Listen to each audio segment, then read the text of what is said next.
You feel the silence, then the hum of engines, the vibration through steel, salt on your lips. Eyes locked on a radar screen where one tiny echo should not exist. Dark water, no moon, no horizon, just black, and one unknown contact drifting toward American shipping lanes. A voice cuts through the radio channel, calm, controlled. Unknown vessel, identify yourself.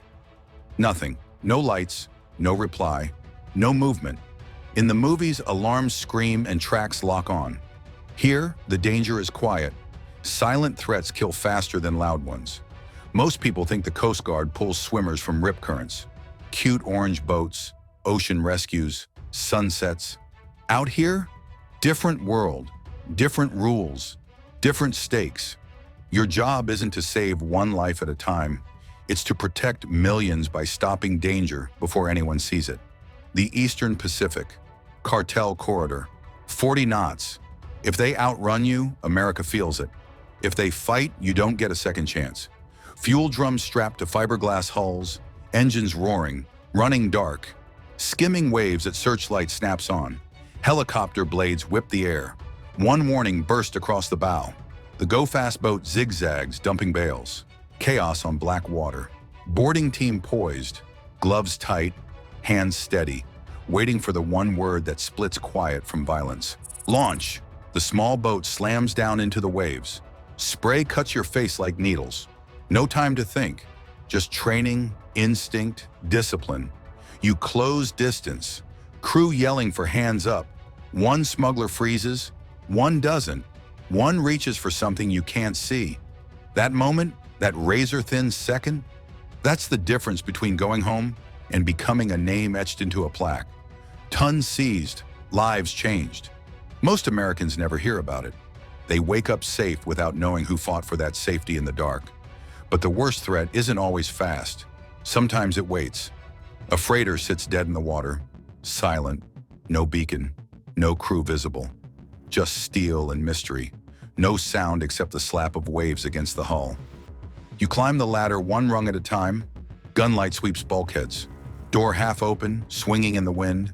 A plate of food sitting on a table, still there. A radio cracked and silent. Did the crew flee? Were they taken?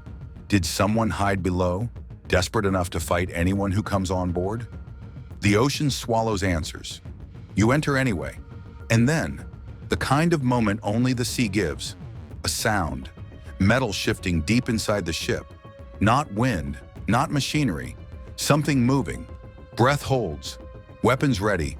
Every nerve on edge. If fear hits you here, it hits quietly. It doesn't scream. It whispers. You sweep lower decks, empty bunks, abandoned clothes. A padlock snapped. Cargo strapped down in haste or panic. Nothing human, just absence. And absence is sometimes more terrifying than presence. But not every fight is silent. Sometimes it's loud, crowded, unpredictable. A foreign trawler in disputed waters. Illegal nets in the sea. Voices raised. Tension thick as diesel fumes. Rust-stained decks. Sharp hooks hanging. Tools ready to become weapons in 1 second flat.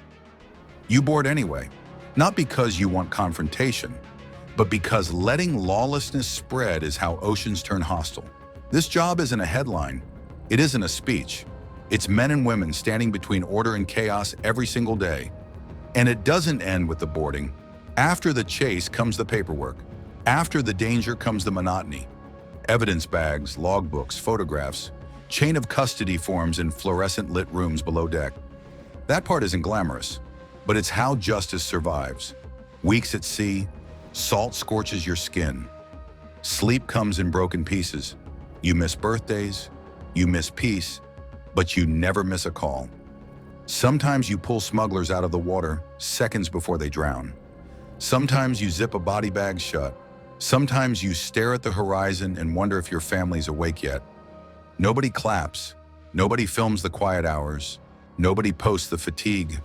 But when the cutter rolls into port with pallets of seized cargo stacked like walls, or when a human trafficking run ends because you showed up, you feel it. Not pride, not ego, just certainty. You did the job. You held the line. You kept a threat from touching home. This isn't glory. It's commitment. It's grit. It's routine heroism without the spotlight. Most people never know, and that's fine. Because the ocean doesn't need applause. It needs guardians. The kind who move in silence. The kind who see danger before it rises from the waves. The kind who stand watch while the world sleeps. The Coast Guard doesn't ask for recognition. They ask for readiness. This isn't rescue. This isn't PR. This is enforcement at the edge of the map, where the lights stop and the real work begins. If you want the truth the headlines miss, if you want the missions that protect without fanfare, if you want the ocean as it really is, not as movies pretend, subscribe. More operations are underway. More stories are waiting in the dark. Briefing complete.